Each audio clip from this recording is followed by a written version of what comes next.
Assalamualaikum warahmatullahi wabarakatuh.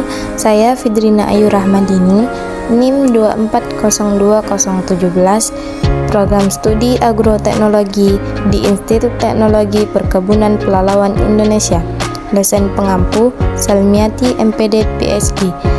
Video ini tentang laporan praktikum pengaruh alelopati beberapa jenis tanaman terhadap perkecambahan.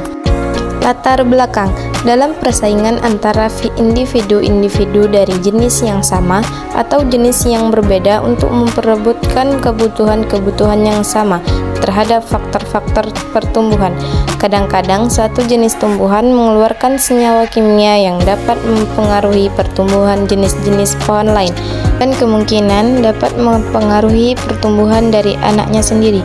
Peristiwa semacam ini disebut dengan alelopati. Jadi, alelopati adalah suatu peristiwa di mana suatu individu tumbuhan menghasilkan zat kimia yang dapat mempengaruhi pertumbuhan individu lain. Tujuan praktikum: 1. Untuk mempelajari pengaruh alelopati dari beberapa jenis tanaman terhadap perkecambahan. 2. Mengetahui pengaruh zat alelopati dari tanaman tertentu terhadap pertumbuhan tanaman lainnya. 3.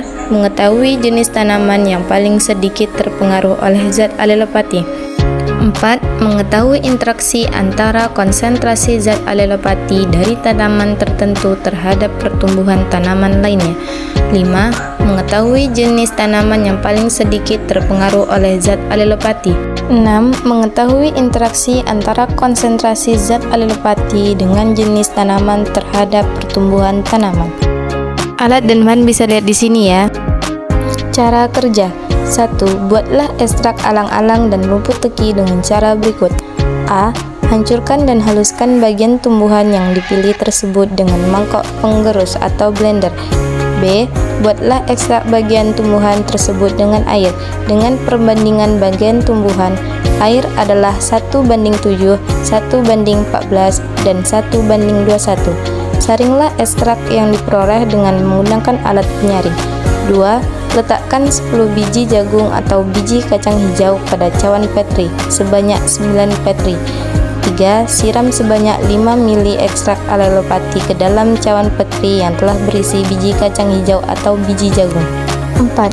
Pilih kombinasi perlakuan biji kacang hijau atau biji jagung dengan perlakuan kontrol dan perlakuan ekstrak dengan salah satu konsentrasi 1:7 atau 1:14 atau 1:21. 5. Terdapat 3 perlakuan dengan masing-masing perlakuan 3 ulangan.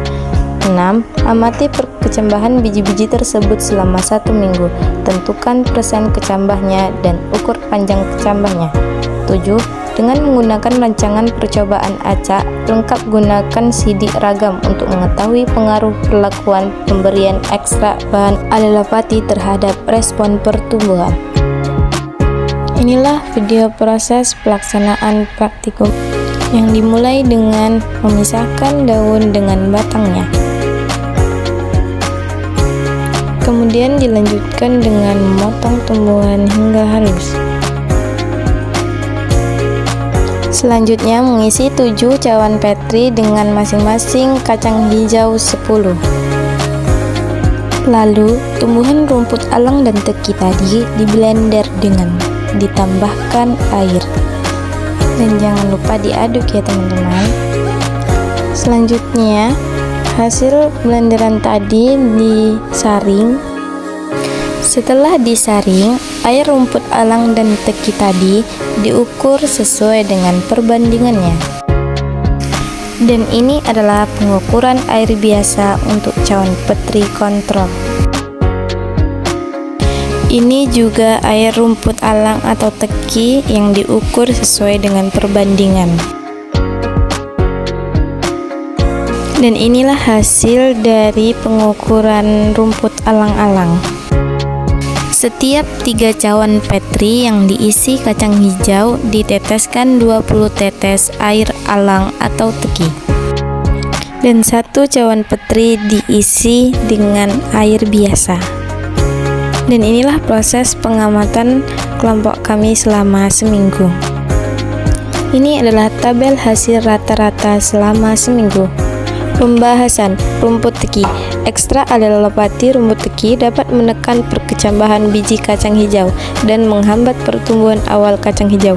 Semakin tinggi konsentrasi ekstra alelopati, semakin menekan perkecambahan. Rumput alang-alang. Konsentrasi ekstra alelopati alang-alang yang tinggi dapat menghambat pertumbuhan kecambah kacang hijau. Tetapi, jika tumbuhan tersebut perharinya diteteskan air, maka pertumbuhannya ada yang berkembang dan ada juga sebagian mati dikarenakan zat kimia. Kesimpulan: 1. Alelopati dapat terjadi secara langsung oleh tumbuhan hidup atau tidak langsung melalui produk dekomposisi tumbuhan. 2. Alelopati dapat dimediasi oleh mikroorganisme.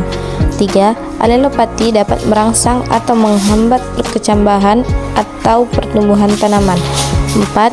Alelopati dapat meningkatkan ketahanan tanaman terhadap stres biotik dan abiotik. 5. Alelopati merupakan cara untuk berkompetisi memperoleh nutrisi atau makanan. 6. Zat alelopati tersimpan pada semua bagian tanaman gulma. 7. Fitoplankton di lingkungan perairan juga dapat mengakibatkan alelopati. Terima kasih saya ucapkan, semoga video ini bermanfaat bagi semua. Mohon maaf jika ada kesalahan pengucapan ataupun tulisan. Saya akhiri, wassalamualaikum warahmatullahi wabarakatuh.